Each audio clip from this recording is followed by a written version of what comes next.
다행입니다. 자, 오늘 하나님께서 주신 말씀 보도록 하겠습니다. 마태복음 24장 47절부터 25장 13절까지 좀 깁니다.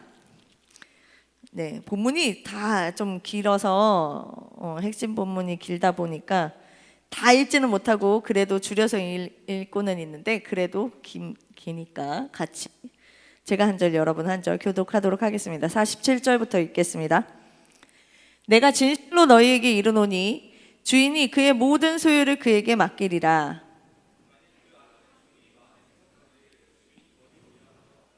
동료들을 때리며 술 친구들과 더불어 먹고 마시게 되면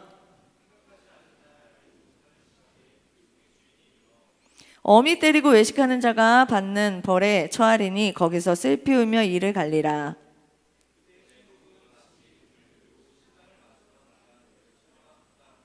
그 중에 5은 미련하고 5은 슬기 있는 자라. 슬기 있는 자들은 그릇에 기름을 담아 등과 함께 가져갔더니 밤중에 소리가 나되 보라 신랑이로다 맞으러 나오라 하매 미련한 자들이 슬기 있는 자들에게 이르되 우리 등불이 꺼져가니 너희 기름을 좀 나눠달라 하거늘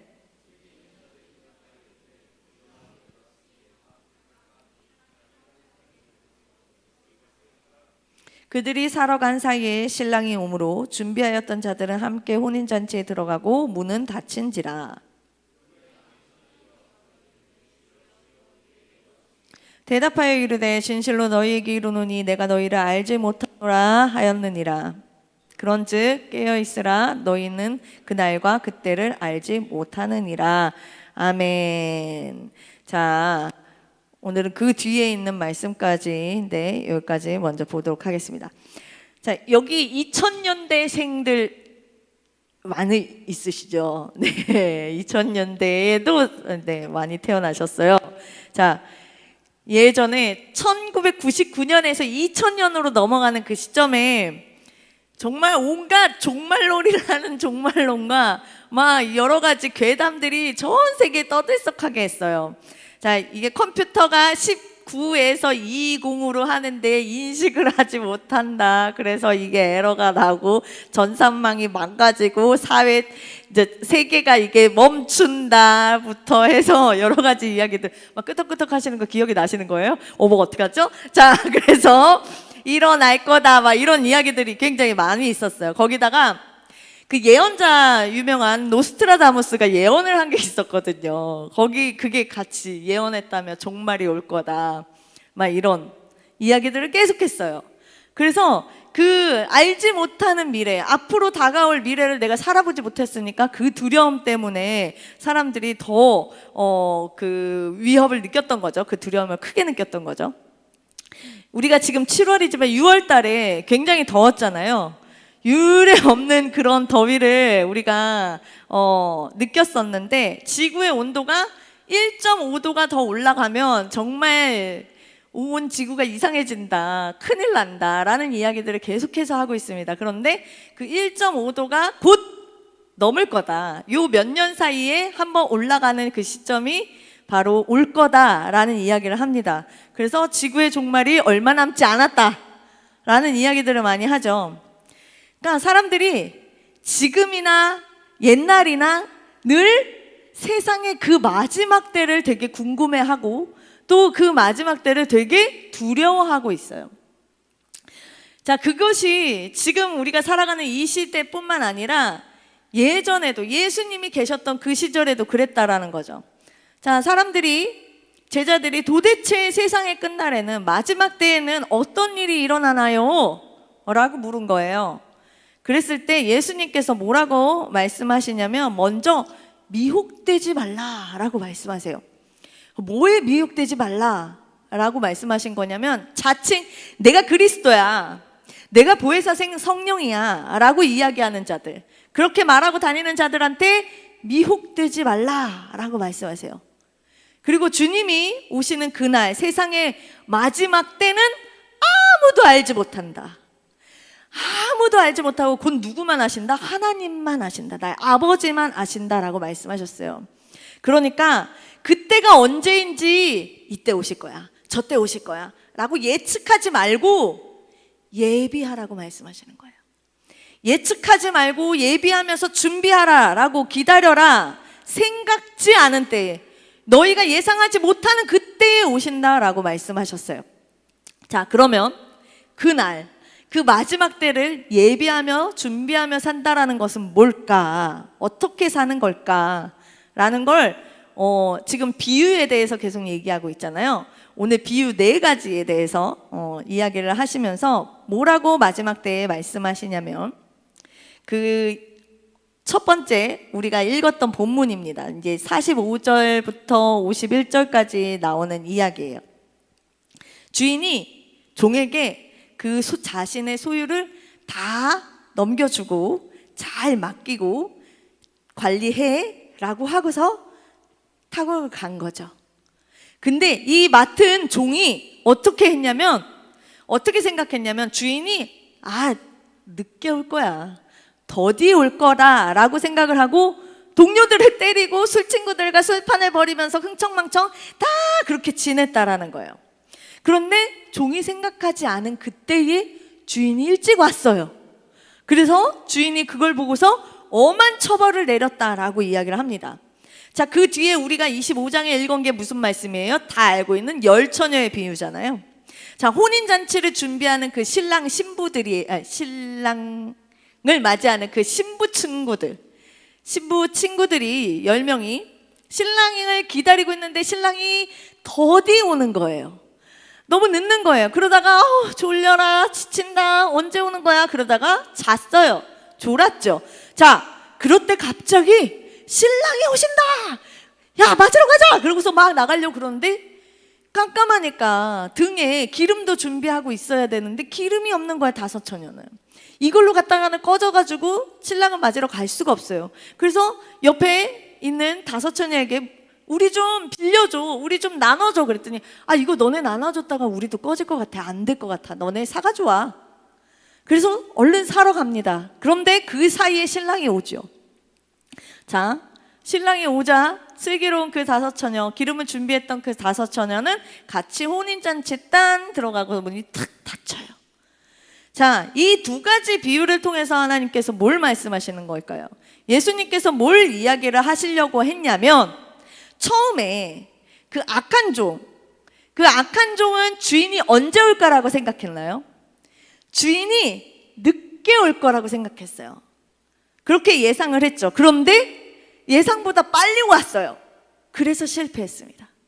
자, 그러면 열처녀 중에 그 5처녀, 어리석었던 5처녀는 신랑이 늦을 거를 예상하지 못했기 때문에 실패했어요. 자, 악한 종은 주인이 더디 올 거라고 생각했다고 하지만 더디 오는 게 아니라 절대로 오지 않을 것처럼, 주인이 안 올 것처럼 그렇게 자신의 삶에서 그렇게 행동하면서 살았다라는 거죠. 늦게 올 거라고 생각하면서 안일하게, 나태하게, 그렇게 불의하게, 방탕하게 그런 삶을 살았다라는 거예요. 그러니까 그가 주인이 왔을 때 봤을 때 그가 불의한 삶을 살았던 걸 보면서 얘가 어쩌다가 오늘 딱 걸렸네가 아니라 늘 그와 같은 삶을 살았던 거예요. 늘 그와 같은 불의했던 삶을 살았던 그가 생각보다 주인이 일찍 와서 그것을 보게 된 거죠. 다 드러나게 된 것이죠. 자, 또한 어리석었던 그 5처녀, 그걸 보면 그래, 신랑이 늦게 왔으니까 이게 모자라가지고 사러 갔는데 그 사이에 와가지고 들어갔다고? 그럴 수 있겠다, 급하니까 사러 갔네 그래도 라고 생각할 수 있겠지만, 그 여인들 뿐만 아니라 그 옆에 누가 있었어요? 지혜로웠던, 가지고 기름을 준비하고 있었던 그 처녀들도 있었잖아요. 그러니까 모두가 같이 있었어요. 상황이 동일했는데 결과는 같지 않았다라는 거예요. 자, 지혜로운 5처녀는 뭐 했어요? 신랑이 언제 올지 모르기 때문에 준비했다라는 거예요. 자, 이 비유의 초점은 기름이 아니에요. 바로 준비라는 거죠. 주님이 다시 오실 그날, 그 마지막 때를 우리가 방심하거나 아니면 너무 조바심을 내거나 아니면 포기하지 말기를 우리 주님께서는 말씀하고 있는 거예요.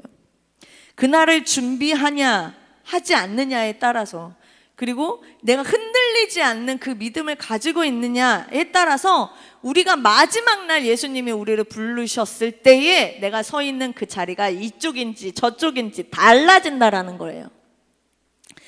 자, 우리가 기다리다가 지칠 수 있습니다. 누구나 지칠 수는 있어요. 열처녀가 모두 신랑을 기다리다가 지쳐서 잠이 들었던 것처럼 지칠 수는 있는데 그 기다림을 포기해서는 안 된다라는 거죠. 자, 주님이 오시는 그날은 반드시 옵니다. 주님께서 이 땅에 심판의 주로 오신다라고 말씀하고 계세요. 분명히 일어나는 일이라 라고 이야기하십니다. 그래서 우리는 지금 이 일상 2024년 7월을 일상을 열심히 살아냅니다. 열심히 살아가지만 이 일상에만, 나의 인생에만 파묻혀서 살면 안 된다라는 거예요. 그게 바로 영성이라고 얘기하는 겁니다. 일상 너머를 바라보는 거. 내가 지금 살아가는데 밥 먹고 살아가는 거에 그게 너무 힘들어서 그것만 급급해서 이것만 쫓아다니는 것이 아니라 그 일상 너머에 있는 걸 바라볼 수 있는 그 눈, 그것이 영성, 깨어있는 영성이라는 거죠. 그 준비된 영성을 우리 모두가 가지고 있기를 축복합니다. 자, 그 나머지 두 개의 비유는 뭐냐면 그 뒤에 나오는 혼인잔치 이후에 나오는 비유예요. 달란트 비유고요. 또 하나는 양과 염소의 비유예요. 자, 달란트 비유도 잘 아실 겁니다. 주인이 타국으로 가면서 종들에게 5달란트와 2달란트와 1달란트를 하나씩 주고 갔어요. 그랬더니 그들이 자신이 가지고 있는 재능대로 똑같이 5달란트와 2달란트 받은 자는 동일하게 또 5달란트를 남기고 또 2달란트를 남겼어요. 근데 1달란트, 1달란트 받았던 자는 어떻게 했어요? 그거를 땅속에 묻어둔 거죠. 그리고 묻어두고 있다가 주인이 왔을 때 그걸 도로 파가지고 주인 여기 있어요 하고 드린 거예요.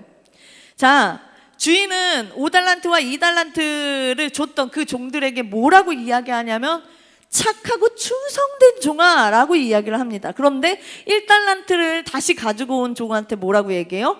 악하고 게으르다 라고 이야기하면서 그를 내쫓습니다. 그가 가지고 있었던 1달란트도 많이 있는 자에게 더 주게 되었어요. 자, 왜 주인은 1달란트 받은 자를 책망했을까요? 왜 뭐라고 했을까요? 그를 슬피 어두운데 내쫓았을까요? 자, 1달란트가 적은 돈일까요, 여러분? 그냥 1이니까 1달란트가 적은 것처럼 느낄 수 있겠지만 지난번에도 한번 얘기했어요. 달란트가 어느 정도인지. 이거 노동자가 16년 동안 매일같이 열심히 일해서 모은 돈이 1달란트예요. 그럼 지금으로 따지면 몇십억 될 수 있겠죠. 자, 그 엄청난 돈인데 그렇다면 주인은 다른 종들처럼 그만큼의 수익을 얘가 내지 못했으니까 화를 낸 걸까요? 아니라는 거예요. 왜 화를 내고 그에게 악하고 게으르다고 얘기했냐면 아무것도 하지 않았어요. 1달란트 가지고 있었던 자는 아무 일도 하지 않았다라는 거예요. 나에게 맡겨진 그 작은 일 하나 하지 않고 소홀히 여겼다라는 거죠. 태만해져 있었다라는 겁니다. 그리고 그가 주인에 대해서 알지 못했어요. 주인에 대해서 관심도 없었고 제대로 알지 못했다라는 거예요. 주인이 어떤 사람인지. 그러면서 내가 내 일을 소홀히 여겼는데 그걸 핑계를 대면 누구를 얘기해요? 주인을 얘기해요. 당신이 그런 사람이잖아요. 핑계를 대는 거죠. 당신은 굳은 사람이고 비정할 사람입니다 라고 매도하는 거예요. 당신은 다른 사람의 것을 착취하는 자잖아요. 내가 일하지 않고서도 다른 사람들 열심히 일한 거 가지고 오면 되는 사람이잖아요 라고. 그래서 내가 이렇게 했어요 라고 이야기하면서 자신의 그 일을 정당화시키고 있어요. 자, 우리는 이럴 때가 있는가? 1달란트 받은 사람처럼 우리도 행동할 때가 있지 않은가라고 한번 생각해 봤으면 좋겠습니다. 내 일이, 내가 계획했던 일이 제대로 되지 않을 때 우리는 뭘 얘기해요? 하나님, 뭐 하시는 거예요? 라고 하나님을 탓하기도 합니다. 화살을 하나님한테 돌리죠.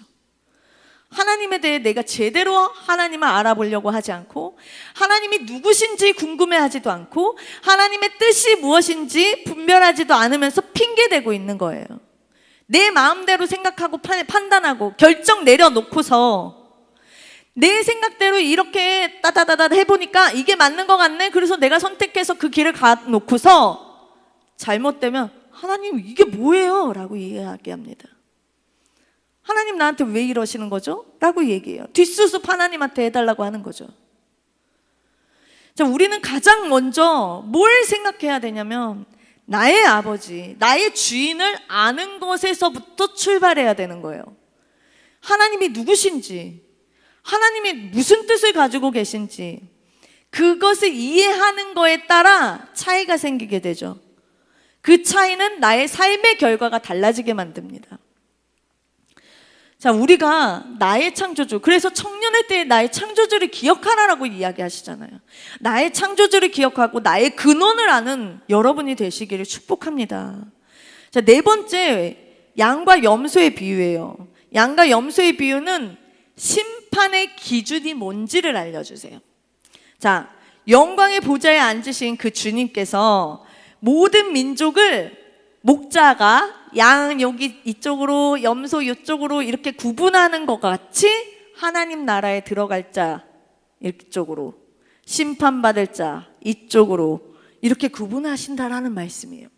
양과 염소 구별하는 것처럼. 그러면서 의인에 있는 자들에게 내가 줄일 때, 내가 목마를 때, 내가 헐벗었고 나그네 되었을 때에 네가 나를 돌보았잖니. 제가요? 제가 언제요? 저 그런 적 없는데요. 라고 이야기하자 너희가 네 형제 중에 지극히 작은 자 그 한 사람에게 한 것이 바로 나에게 한 거야 라고 말씀하세요. 자, 주님은 이미 이 땅에서 지금 내가 내 옆에 내 주위에 있는 그 작은 자 한 사람에게 어떻게 행하고 있는지 그걸 이미 보고 판단하고 계시다라는 거예요. 자, 의롭고 거창하고 모두가 내 이름을 알 만큼 그런 위대한 일, 그런 종교적인 행위, 그 일들이 아니라 나의 일상 속에서 만나는 정말 작은 그 이면, 그 작은 자 한 사람에게 행하는 모습을 주목하고 계시다라는 거예요. 자, 이와 같은 열매들은 자기 부정이 없이는 안 돼요. 주님의 긍휼하심, 그 마음이 내 안에 있지 않으면 할 수 없어요. 그리고 맺어지지 않는 열매들이에요. 왜요? 곧 성령의 열매이기 때문에 그래요. 내 안에 하나님의 마음이 가득해야만 맺을 수 있는 열매들이기 때문에 그렇습니다. 인본주의적인 그런 선행, 뭔가 착한 일, 남들이 봐도 착한 일 했네 라는 그런 선행이 아니라 진정으로 하나님을 알기 때문에 할 수 있는 것, 하나님을 믿기 때문에 행할 수 없는 일들이라는 거예요. 이 세상은 시간이 지날수록 이것에 주목해 라고 얘기해요. 뭐에? 나에게만. 너한테 주목해. 뭘 지금 다른 데 보고 있어 라고 이야기하죠. 나에게만 관심을 가지라고 하고 너에게는 관심을 끄라고 이야기합니다. 내가 가장 중요하고 나를 사랑하고 아끼는데 내 옆에 있는 이웃에 대해 이웃을 사랑하지는 않아요. 내 옆에 있는 사람이 어떤 마음으로 사랑하는지, 정말 어떤 어려움이 있는지 관심을 갖지 않습니다. 나 살기 바쁘거든요.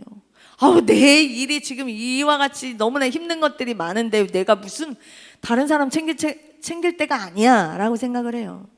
그런데 이웃을 사랑하지 못하는 것, 이웃을 품지 못하는 것이 바로 죄라고 얘기하는 거예요.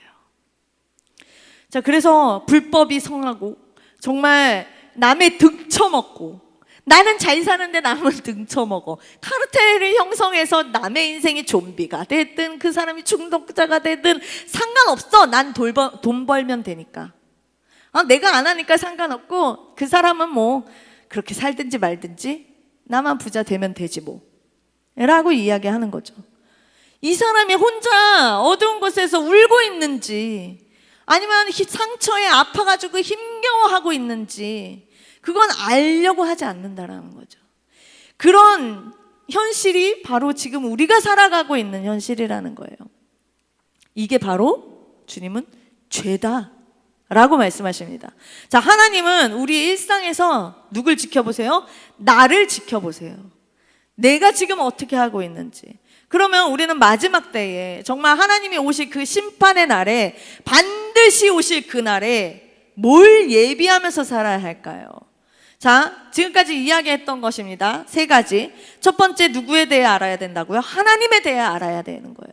하나님이 어떤 분이신지, 주인은 반드시 오신다라는 것을 우리가 인식하고 있어야 되는 거예요. 그리고 기다려야 합니다. 자, 두 번째, 그리고 그 오실 날을 준비해야 돼요. 어떻게 준비해요?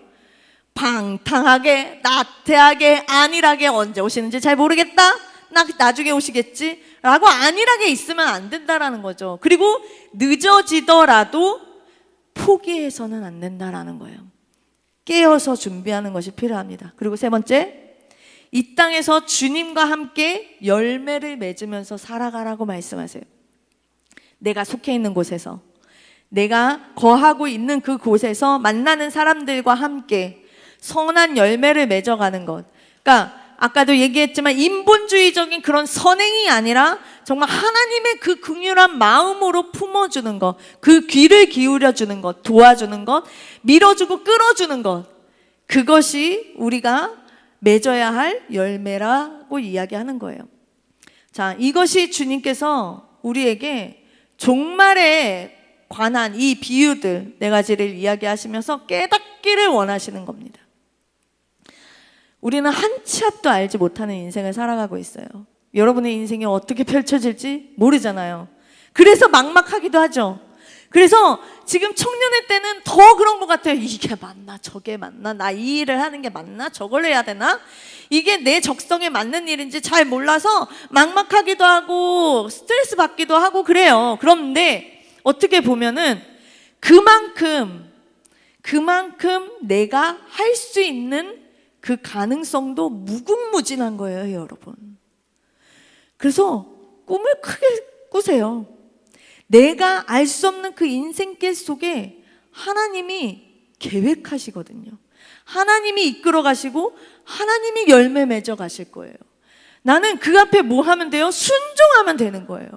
하나님 그 주인을 알고 주인께서 이끌어 가시는 대로 내가 순종하며 걸어가는 것, 주님이 사용하시는 그 모든 시간에 기꺼이 나의 삶을 드리면 되는 겁니다. 자, 우리 하나님은 나의 발걸음 속에서 나를 지켜보고 계세요. 나와 함께하는 내 옆에 있는 사람들, 그 작은 자들에게 나는 어떤 마음을 품고 있는지, 내 옆에 있는 지체들을 어떻게 생각하고 있는지 지켜보신다 라고 말씀하세요. 내 힘으로, 정말 내가 내 의지로 내 일을 한다고 여러분 잘 되던가요? 그것이 술술술 잘 풀리던가요? 인생이 내 계획대로 되던가요? 아니요. 살다 보니까 안 되더라고요, 그렇게. 여러분보다 그래요, 2배 더 살았을 수도 있고요, 1.5배 더 살았을 수도 있는데 살다 보니까 내 맘대로 안 되더라고요. 자, 그런 내 맘대로 안 되는 그 인생 가운데 고집스럽게, 또 방탕하게, 나태하게, 그렇게 미련하게 내가 하려고 하지 않고 빨리 얼른 내 키를 하나님 앞에 맡기는 게 빠른 길입니다.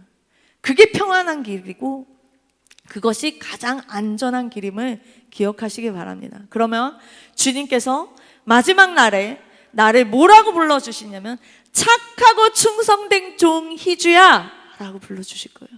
저는 기대하고 있어요. 그렇게 불러주시기를 위해 정말 지금도 주님 앞에 겸손하게 나아가려고 하는데 여러분의 이름을 그렇게 불러주실 거예요. 착하고 충성된 나의 아들아, 나의 딸아 불러주실 거예요. 그것을 기대하면서 정말 반드시 이루어질 그 약속, 나를 향해 하나님께서 계획하신 그 약속은 이루어집니다. 그 이루어질 약속을 믿고 순종하면서 나아가는 저와 여러분 되시길 예수님의 이름으로 축원합니다. 우리 함께 이 찬양 드리길 원합니다. 내게로부터 눈을 들어 주를 보기 시작할 때, 주님께서 일을 시작하실 때에 아버지, 우리가 살아가는 이 인생이지만, 이 일상이지만 그것이 주님의 나라가 된다라고 말씀하세요. 주님께서 세워가시는 역사가 되신다라고 말씀하세요. 하나님의 영광이 우리 삶 가운데 가득하게 소망합니다. 여러분이 꿈꾸고 여러분이 계획하고 여러분이 걸어가는 것 같지만 하나님께서 그 안에서 이루어 가시는 것을 여러분 영적인 눈으로 한번 바라보세요. 놀라운 일이 일어날 거예요. 주를 믿는 자는 늘 그 기적을 맛보면서 살아가는 자예요. 주를 믿는 자는 늘 그 기쁨을 가지고서 느끼며 살아가는 자들입니다. 땅이 아니라 구름 위를 날아다니는 그런 자가 될 수 있을 거예요. 자, 우리가 그 시선을 주님께로 향하게 소망합니다. 함께 찬양하겠습니다. 내게로부터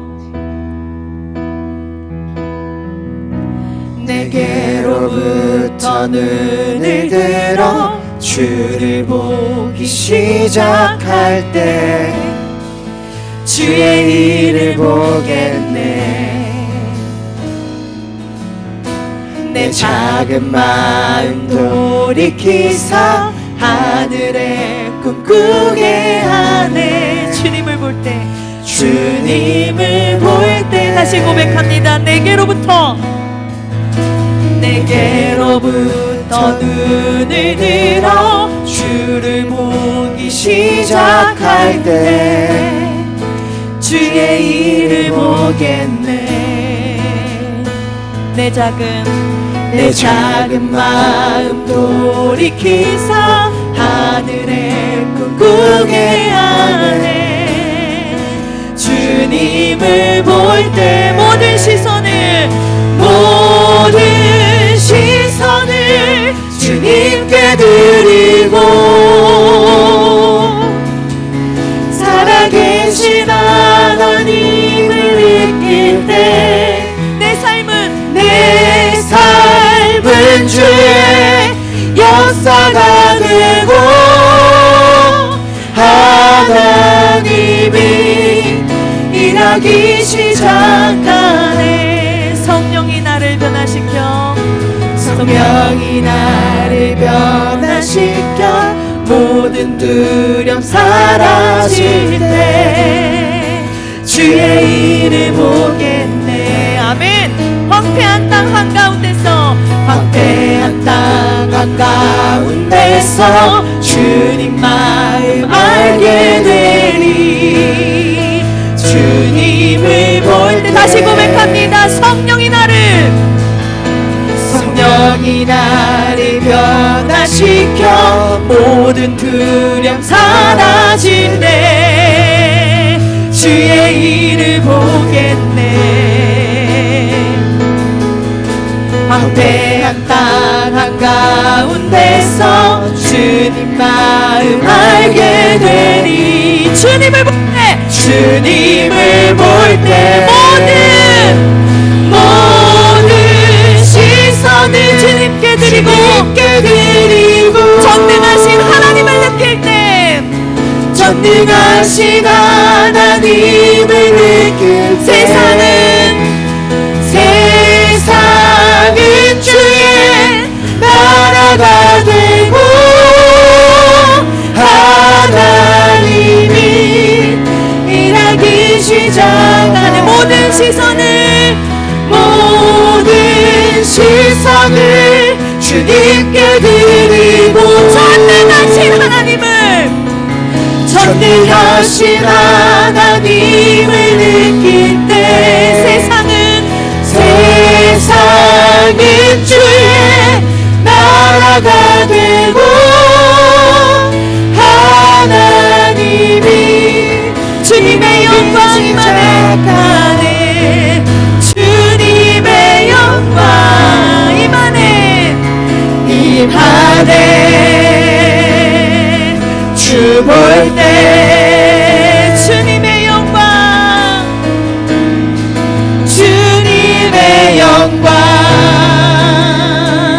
임하네.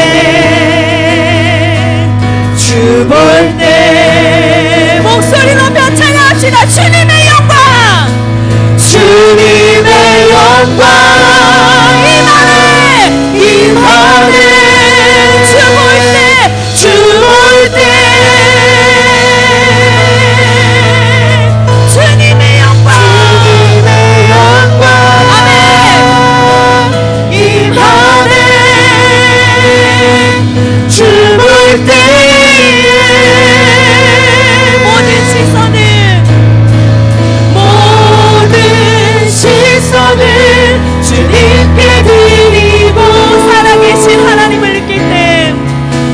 살아계신 하나님을 느낄 때 내 삶은 주의 역사가 되고 하나님이 일하기 시작하네. 내 삶은 주의 역사가 되고 하나님이 일하기 시작하네. 주님께서 여러분의 인생을 이끌어 가시기를 원하십니까? 아멘. 원하신다면 주님 앞에 내어드릴 수 있기를 소망합니다. 주님의 손을 붙들게 소망합니다. 주님 이곳에 임재하여 주셔서 내 삶에 성령이 오셔서 그 모든 것을 주님의 것으로 만들어가 주시옵소서. 주님의 역사가 일어나며 아버지 이곳이 주님의 나라가 되게 하시며 아버지께서 원하시는 곳으로 인도하여 주시옵소서. 주님 우리의 시선을 주님께 맡기길 소망합니다. 주여 한번 외치고 기도하도록 하겠습니다. 주여 아버지여 정말 주님의 시선을